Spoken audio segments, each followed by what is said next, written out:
Yay. We're doing it. Okay. Hello. Hello, friend. Hi, darling. So happy to be here. I'm happy you're here too. What a fun, crazy, wild journey we've been on knowing each other for long. 10-ish years. 10-ish years. Yeah.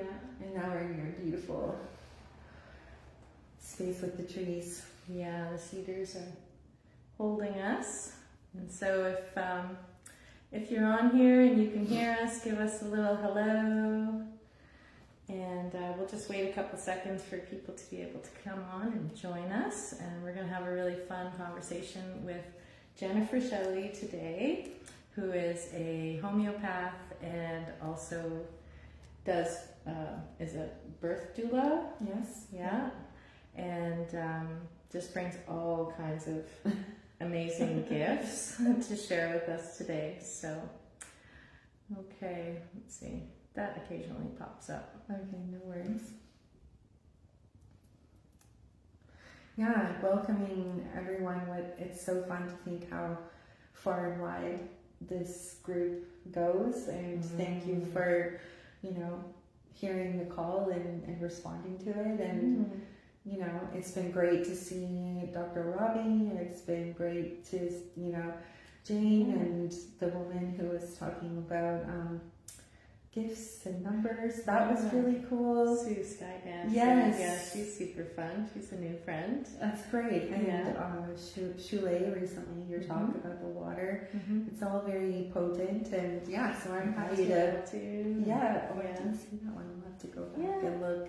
And Tom, our admin. So, yeah, we've been having a lot of fun just creating from nothing, right? Yeah, and seeing the numbers grow, right? Like going into that 144 number, which is some magic and prophecy and history in it. So it's really great to be here.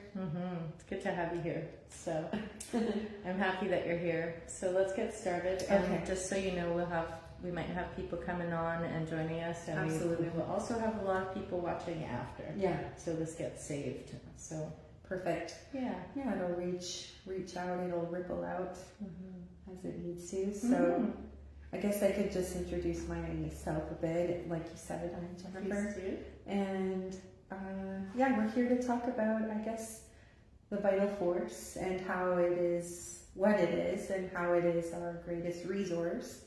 And I think what we can do to really amplify it and hone it and share it with others to kind of broadcast out intention and healing. So let's So tell us a little bit about vital life force. right. So I first started to understand what that was through studying homeopathy. Okay. Homeopathy is an amazing natural medicine, but what differentiates it from other modalities is that it's highly diluted with water. So that's, so you end up using the medicine, but not in crude form at all, right? So there's so many benefits of that. But I had no idea what homeopathy was growing up in North America. I actually discovered it when I decided to find myself and go traveling. And I ended up getting a job in Edinburgh as a receptionist for, I couldn't even say homeopath back then, but I took the job because I needed the money for traveling. And changed my life. I mean, I've been devoted to it now for, I guess, good 20 years. And the reason why it changed my life was because when I first took my first remedy, I felt this response in my body that, because at the time I guess I wasn't even really aware of being a body, a mind, an emotional self, an energetic self. I mean, that's all come much later as I've grown, but I felt this reaction within myself that I'd never felt before, and it woke up this knowing in me that this was, something like to understand, because I was having real menstrual issues at the time, really debilitating menstrual cycles, and some pretty intense, again, in hindsight, dealing with PTSD at the time. So I was quite dissociated and dysregulated. And when I took that first dose of homeopathy, it created this alignment and this movement in me that I'd never experienced from cough medicines or Tylenols or surgeries or anything. It just was this like holistic movement, stimulus that immediately shifted my physical symptoms and a lot of my emotional pattern. Wow. And it just brought me into this knowing that, oh, I have to understand what this is. And now that I've gone around the block a few times, I know that that was my vital force being activated to maintain a homeostasis, to find its natural optimal state. And it was something, like I say, I've never experienced before. So the vital force came to me through studying homeopathy, because after that I ended up doing a diploma program and studying full-time for 3 years, and so on and so forth. But that term vital force is actually written in the Organon. So it's a term that the founder of homeopathy, Samuel Hahnemann, shout out, woo, woo, yes, in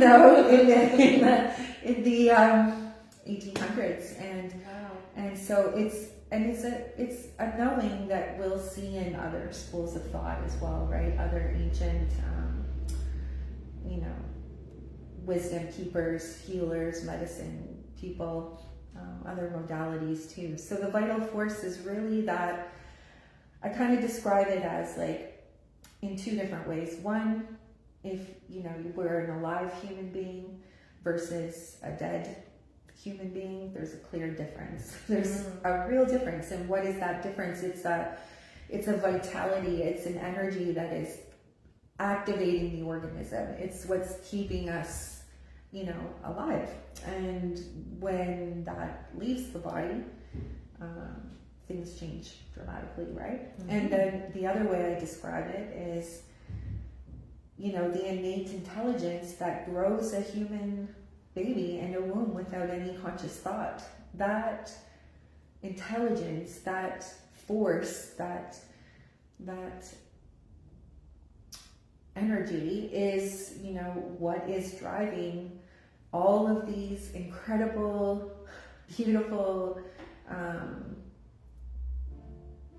actions to create a human baby, right? Cell by cell, block by, building that human organism. So, another simpler way is, when you cut your finger, it's going to heal, right? That is your vital force. So then it's like, well, if it has this incredible generating quality, why then do we get disease, Mm-hmm. And so that is really when the vital force needs support, because it can't regulate itself. And it's designed perfectly because it shows up through symptoms, and physical symptoms, emotional patterns, reactions, belief systems, in order for us to know exactly, what it needs to be regulated, to be, supported. So we look at symptoms as being something bad or wrong with us, or something that, to fear even. But I actually think that if we looked at it as the vital force expressing itself and saying, hey, this is what I need for support, and we can respond to it with the correct medicines, we find this healing action, and we find this inner freedom. We become more self-aware. I always joke that the biggest side effect of homeopathy is self-awareness, because, right? And who doesn't want that? Because ultimately, we do heal ourselves through our awareness, right? And through our day-to-day life. So that's really how I discovered what the vital force was just, in that first moment, taking that first remedy, and then, pursuing it ever since. And then I came to,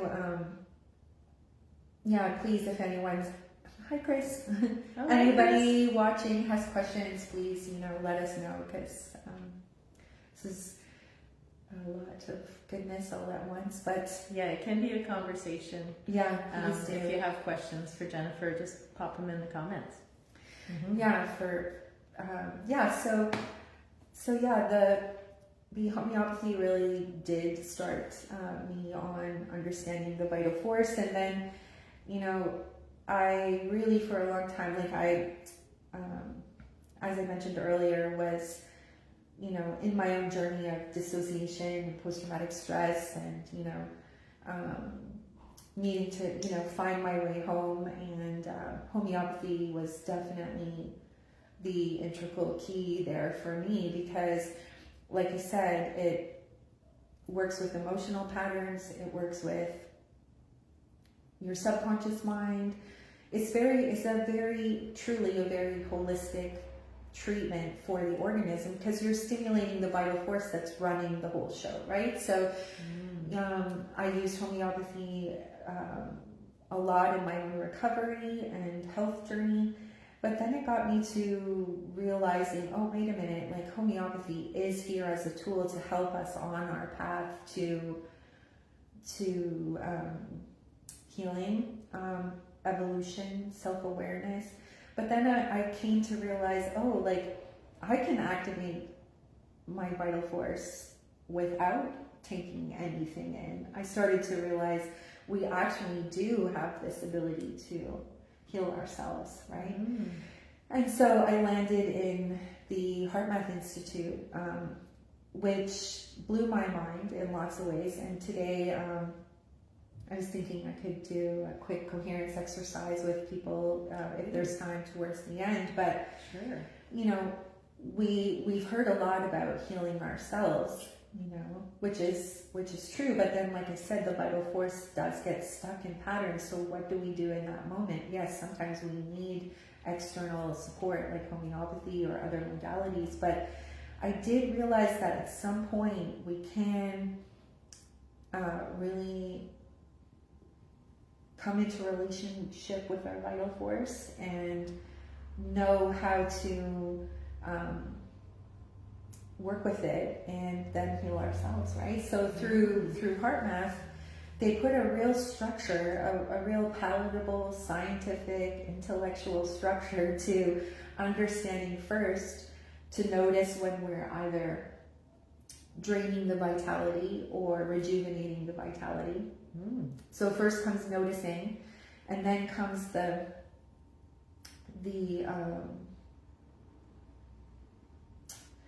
choice point of what we want to do, right? Like how we want to go forward. And then the tools come into place where we can activate then our vitality and move that into higher vibration, into rejuvenating, into healing ourselves, into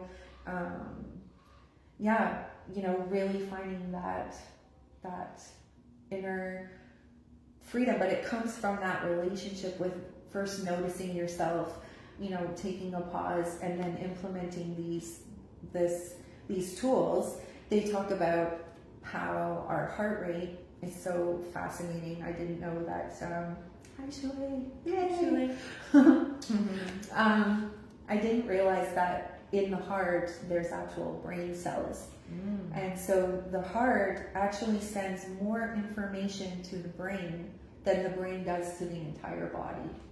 Oh, wow. So when we really get in touch with our heart and deal with our heart rate, it sends messages to the brain, and we can then access different brain waves, and we can learn to kind of drop into that theta brainwave through the heart regulation, comes into alignment, into coherence, and from that space we can really direct our energy, and we can really move our vitality into healing itself.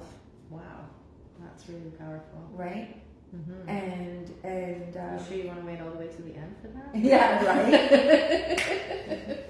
Does it take very long?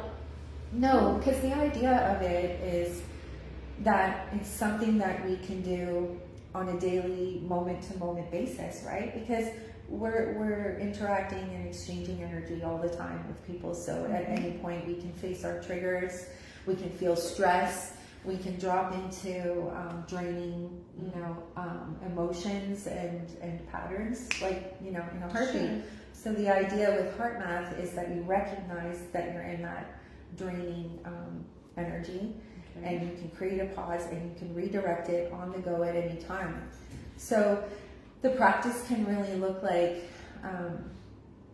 sitting in a meditation, which is very beneficial, and we learn these things through many different modalities and frameworks. Many different healers kind of talk about the same thing, but the difference I find with HeartMath is that, you're doing it on the go. Right? So you do it with your eyes open. Okay. I'm doing it even now, just to kind of keep my information flowing in the best possible way, and keep my heart open versus, feeling nervous or, anything like that. So HeartMath really does teach, like, it's a day-to-day, on-the-go tool that you can access, and the more you practice it, like, it becomes like building your bicep. It's faster and faster. Like Dr. Robbie says, heart space now, right? Right. That's it. It's like dropping into that coherent place. And so he uses this great method of using that statement as a trigger to drop your body memory into coherence.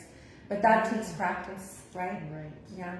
And so it's really great because HeartMath gives, as I say, these step-by-step practices to develop this skill, to come into relationship with your inner vitality, your vital force, which is your inner healer. And ultimately, that is our greatest resource, is that relationship. Yeah. And that is where we're going to find the most optimal results, because we're coming then from this authentic place, not from our pain or our martyrdom, which can look like empathy or narcissism. We're like, going to get into that. That's this interesting. Is cool. Wait till you hear what she has to say about this. Yeah. Okay. Can we do that right now? Yeah. So let me just kind of give you a bit of for anyone who, because sometimes, like, we get into meditation and it's a guided meditation, and you're sitting inside of yourself going, I feel all these things and I can't get there, and I'm not feeling the light coming through, and and so one way to kind of break it down is this. So the frequency of gratitude and appreciation is the key into coherence, into our heart, into theta brainwaves, into this ability to hone our vitality, right? Okay. So for everyone watching, just take a minute and check in with your appreciation. So appreciating a person, a place, a thing, even appreciating yourself where you felt really aligned, you felt your confidence, you felt your heart. So, lots of people access that through, like, say, a pet, right? Like when you think of your pet, Jet, right? Like, I just saw it even when Jet the pet. As soon as I came in, you had a moment with Jet the pet where there was just that love, right? Yeah. And appreciation. And you know how that feels. It's a feeling in your body. It isn't an intellectual thought or, anything like that. So it's almost a giving over the mind.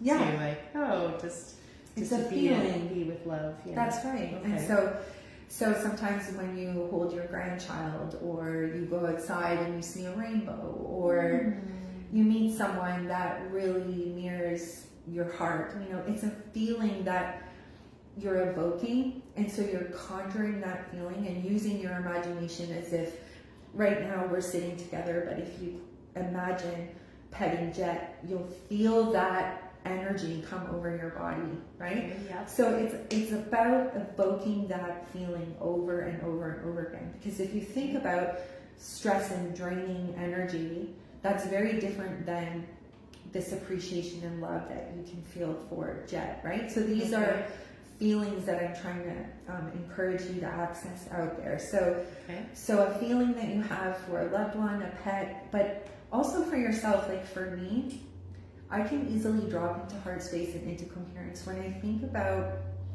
being in alignment and being in the right place at the right time and synchronicity and feeling really guided. Like the other day, I just ended up with you and Shule and these beautiful people setting the container for the event around the water coming up. And water is clearly a huge part of the vital force since we are water. So for me, when I think about being in alignment with the creative force, it's just like bam, it's a feeling that comes over my body. And it just moves through my whole being, and right away I'm in a rejuvenating energy, right? So stress releases cortisol. When you're in this rejuvenating, appreciating space, coherence, you're actually releasing DHEA, which is the healing, rejuvenating hormone in the body. So all of this has physiological effects. It's very, HeartMath really puts it into a scientific structure so that we can understand the physiology. This is, we're still sort of combating the woo-woo in the world. So, so that's why I really appreciate HeartMath, because it really makes it palatable. It shows the science, it shows the physiological effects. But again, this is something that isn't where you have to be in a perfect setting in a meditative posture and, have the bells going and the background music. No, this is like, which is important for developing, but the concept of it is that you can, do it on the go, and you can do it while you're in the middle of a conversation when you notice you're escalating into a draining action or response or emotion, right? And then you can just pause, take some breaths, drop into coherence,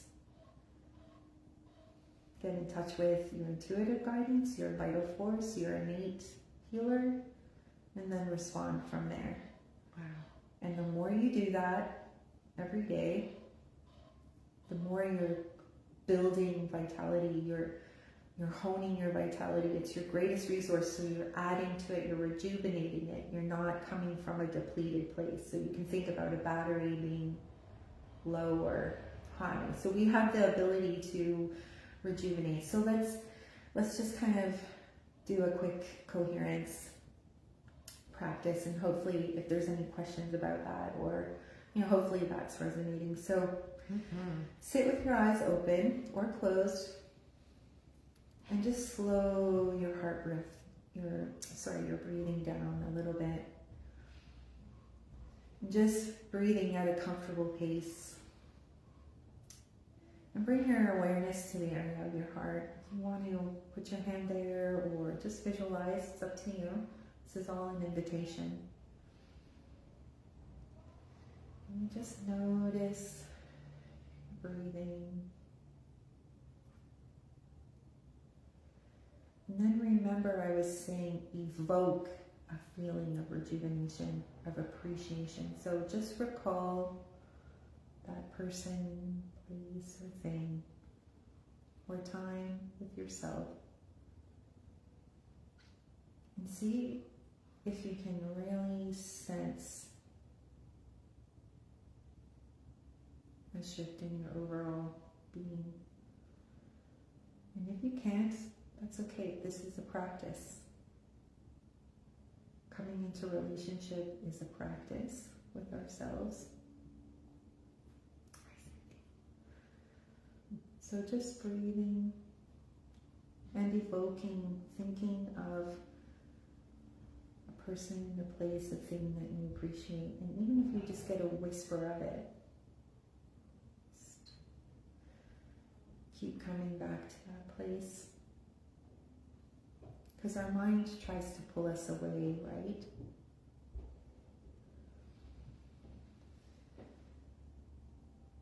And it's a rejuvenating feeling that you're bringing. Sarah's very experienced, so she can go there very quickly.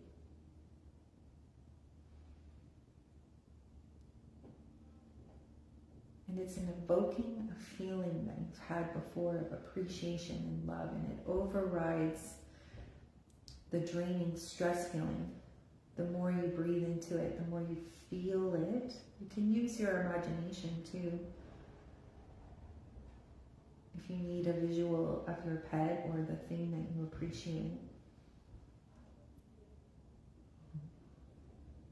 And by doing this coherence practice, we can really come in touch with, I said, our intuitive selves, our heart selves, where we can respond from our authentic selves, not our stress, pain, defensive self, right? This.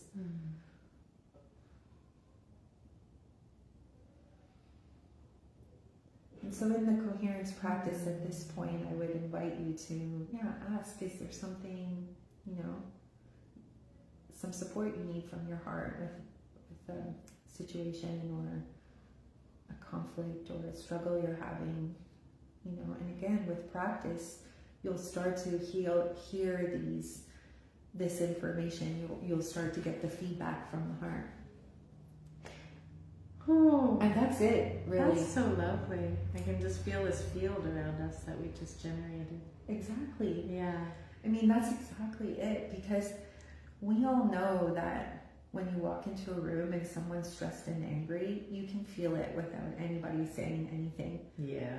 Right? So by doing this, we're also responsible for what we're putting out into the field, right? Because other people, come in and they're going to feel that. It's going to trigger their energy body, because we're always mirroring each other. And so when we take responsibility for what we're putting out in the field, it has tremendous collective effects. But it's coming from a place, look at beautiful, right? Beautiful energy just emitting. It's coming out of each of us being in alignment with our hearts, and really, this is what really can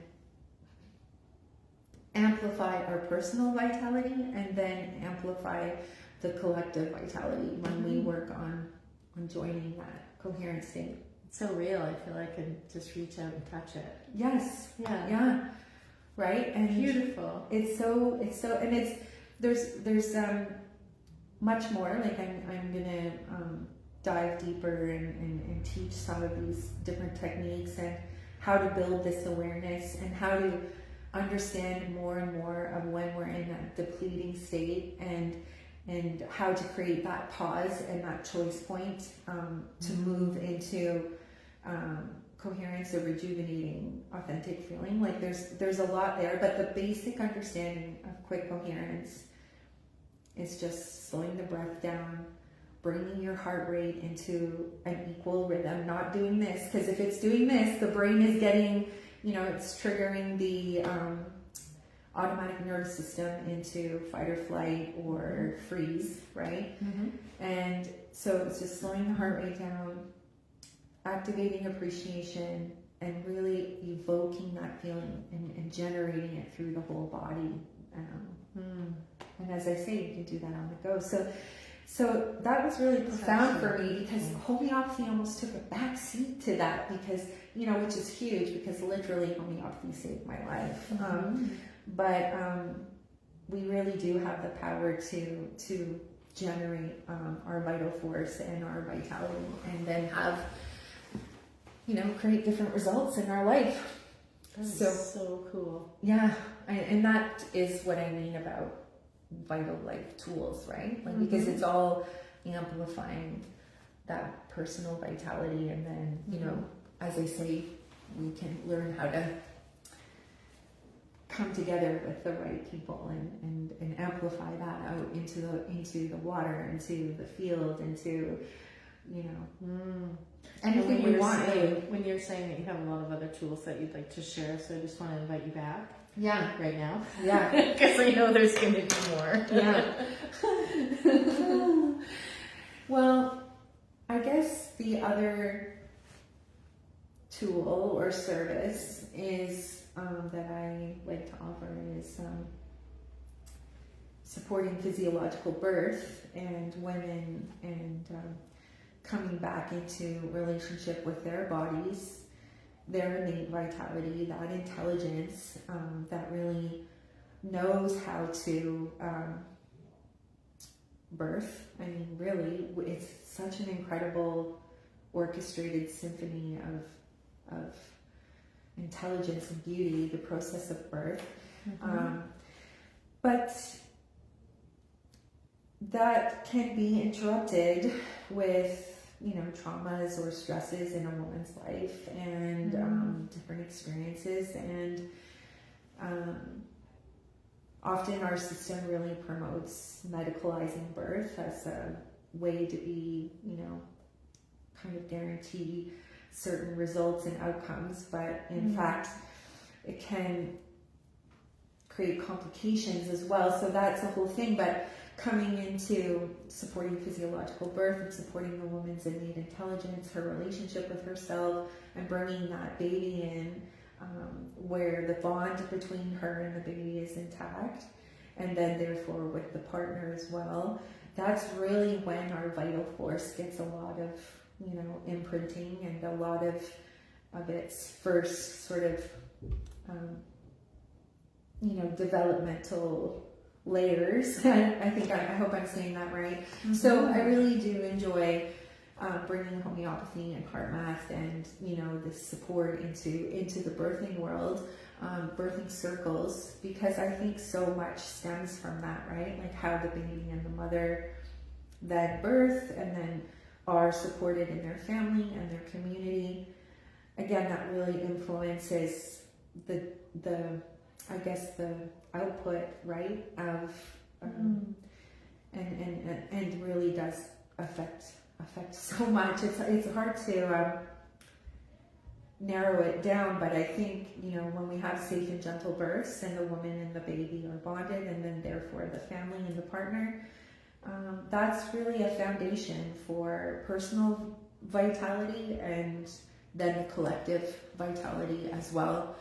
And so I really enjoy kind of coming to that beginning stage and supporting that rite of passage and providing that rite of protection for the woman and the baby, so that they are kind of starting from the most optimal place possible, but like setting them up for success. Yeah. And creating like a vibrational set point for resilience. Resilience is a great word. Yeah, because don't we all need to be resilient right now when we're facing ourselves and each other in the world? Yeah, so resilience is exactly the point, And I'm hearing you talking about birth, and I can imagine that our watchers, our viewers, are going to also reflect on their own birth and how they came into the world and how the stage may have been set for them to be either thriving or be challenged. Yeah. Absolutely. And it goes quite deep. Birth is a big business in our world, and a lot has happened because of that. But bringing it back into the innate wisdom of the woman's intelligence and the support of her community and bonding that natural bond with your baby. One of the things that I learned, which was just so cool, is like right after birth, what is our instinct as women is to bring the baby up to the chest, right, to the heart area, and the body naturally starts to heat up in the chest, so it's like this natural incubator for the baby. But then as well, the mother is smelling the top of the baby's head, and that smell releases chemicals and hormones in the body, not chemicals, but hormones in the body that trigger breastfeeding, right? And so if we put a hat on the baby, that gets interrupted. If the baby's swaddled and wrapped up, that chest situation, nurturing doesn't happen. If, the colostrum, which is the precursor to breast milk, smells like amniotic fluid. So the baby is obviously just come out of the fluid space, and it's smelling through its hands and skin over to the breast. So it's again this very synchronized innate intelligence, vital force that is meant to not be interrupted, because that is what starts the bonding, the stability, the developmental phases, the growth of that baby. And of course, if the mother is traumatized or strained or not supported, or her external environment, all of these things can really come into play and mess it up. But, and you know, there's no one perfect way of birth. You know, birth is individual. The main thing is that the woman feels that her innate intelligence, her knowing, her body was supported, that she's in charge, she's, you know, informed in making those decisions. That's what kind of determines whether there's trauma or not, right? So really just working with the vital force to avoid birth trauma. And as you said, it sets the stage for resilience and connection on a greater level. So I kind of work, you know, bringing homeopathy into pregnancy is incredible, because again, you're really working with that intelligence that is so, you know, multifaceted, right? Because we can inherit emotional trauma the same way we inherit curly hair and blue eyes, right? So it's really like using homeopathy in that and helping the mother regulate herself and come into really empowering that vital force is so incredible. And then the birth, but you know, really, like, I'm not here to do anything for anyone. Like, I've really come to realize we are sovereign over our healing. I'm just you know, I'm just a good, I don't know, helpful human. You're a helper. Yeah, just try to be helpful. You're someone who cares. Yeah. And through my own recovery, you know, I've found these vital life tools that, you know, being 51 now, hi Jane. Being 51 now, I'm thriving and healthy and creating, you know, different results. But, you know, I started off having to face quite a lot. I mean, you've seen me grow over the years. So I just really know these tools are valuable. Yeah. Absolutely. Beautiful.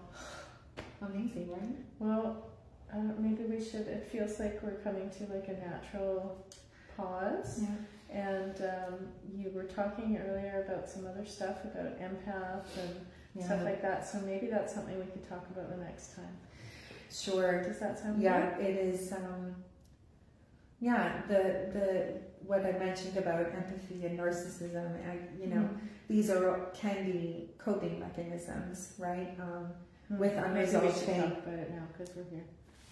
Let's do it. Yeah. Okay. Well, we can talk about it more, but it's just something, you know, we can all think about, right? Yeah, this is really interesting. This is something Jennifer shared with me before we came on, and it was just like, wow, you have to talk about that. Because you were talking about, you talked a little bit about empathy and narcissism, and also lateral violence and sort of people coming at each other. And even though it's a little bit of a jump from the birth conversation, it's really, really interesting for me, because sometimes we see this happening in our group. Yeah. Of people getting triggered and there being like little kind of battles between each other. And so you said something that fascinated me. So I'd love for you to expound on that a little bit. Yeah, I mean, it is in alignment with what we're talking about, because when you use these vital tools, you know, homeopathy, HeartMath, you know, we come into relationship with our innate healer, our innate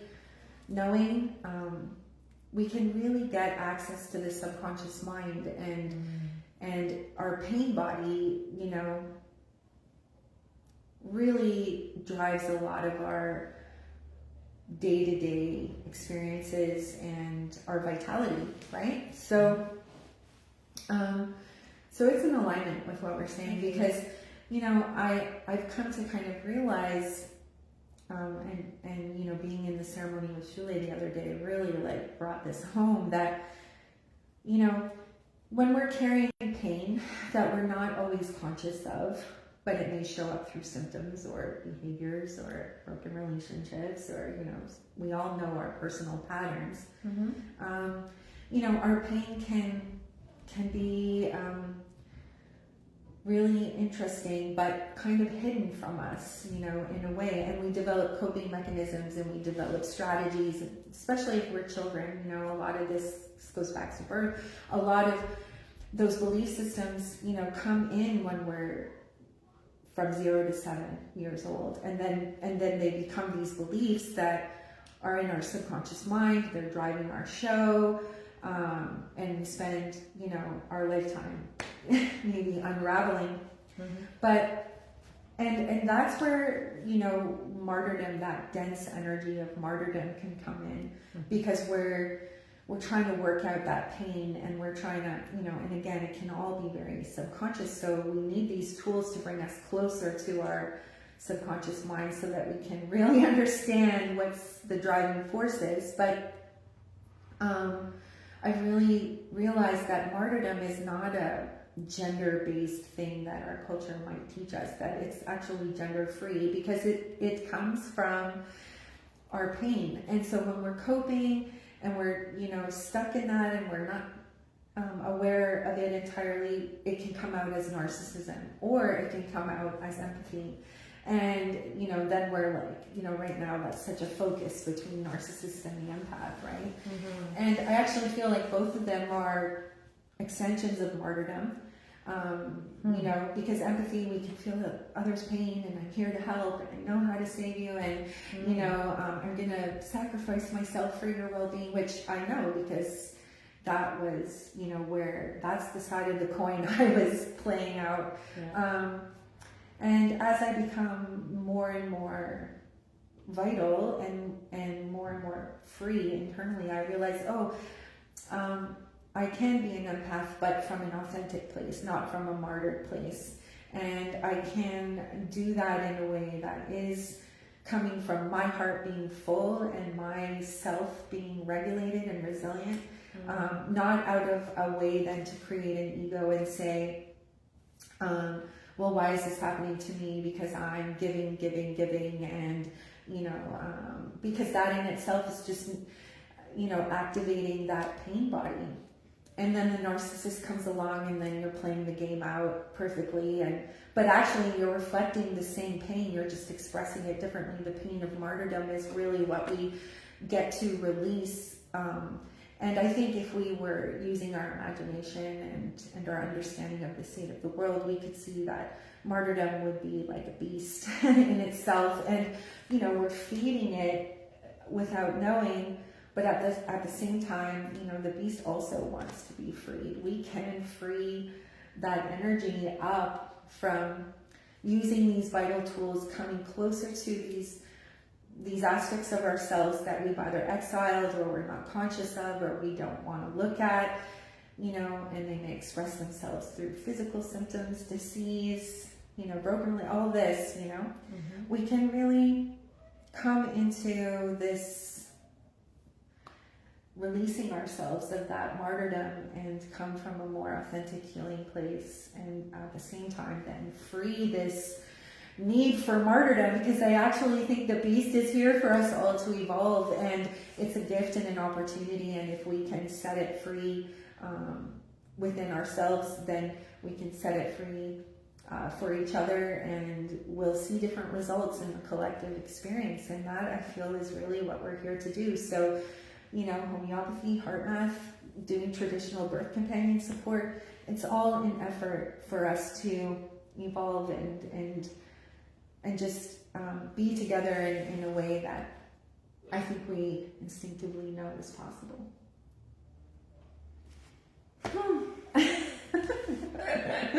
Mic drop.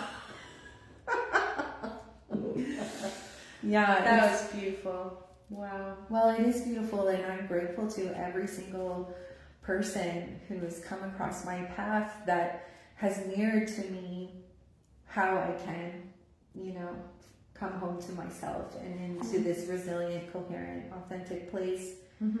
And, yeah, I really enjoy being around people who are on that same path, because, you know, we know that we can join forces and broadcast out just this incredibleness of being human. Mm-hmm.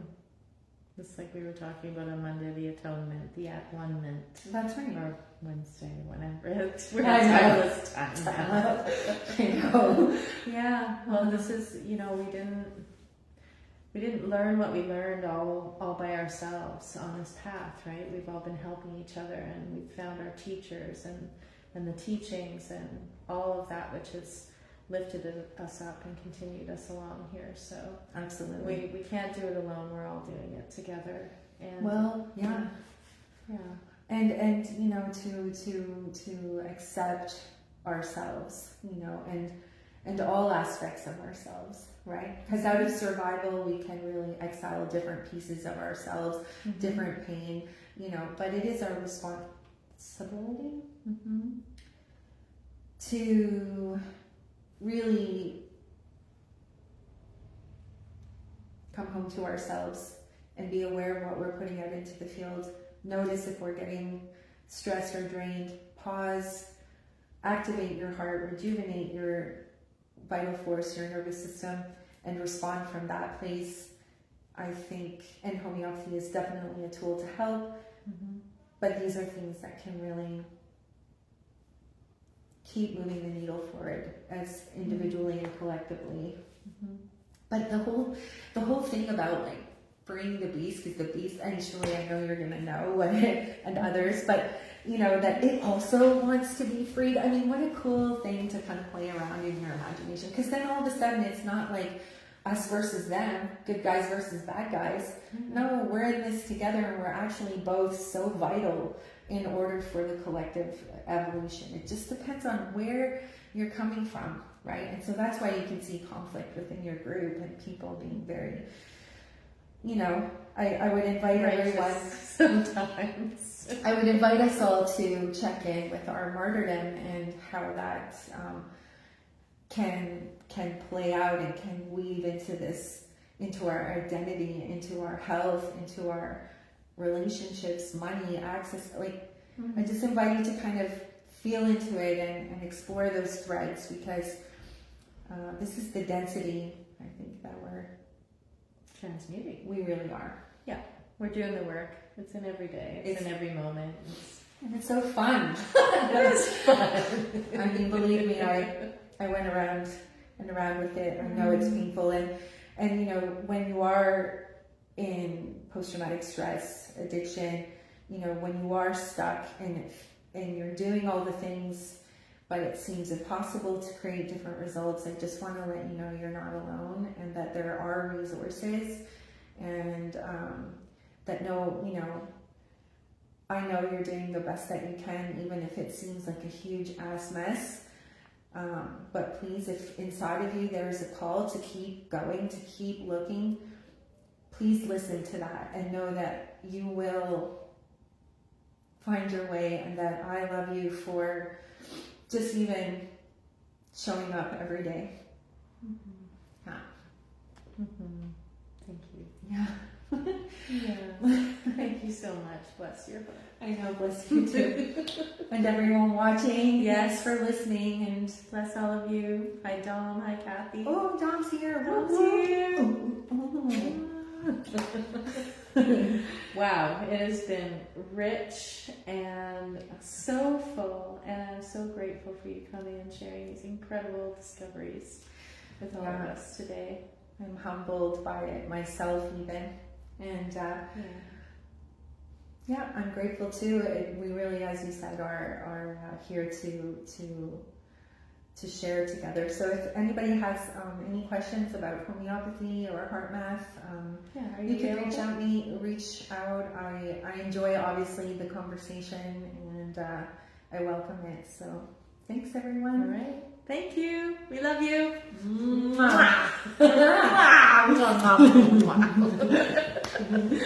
Bye for now. Bye, friends.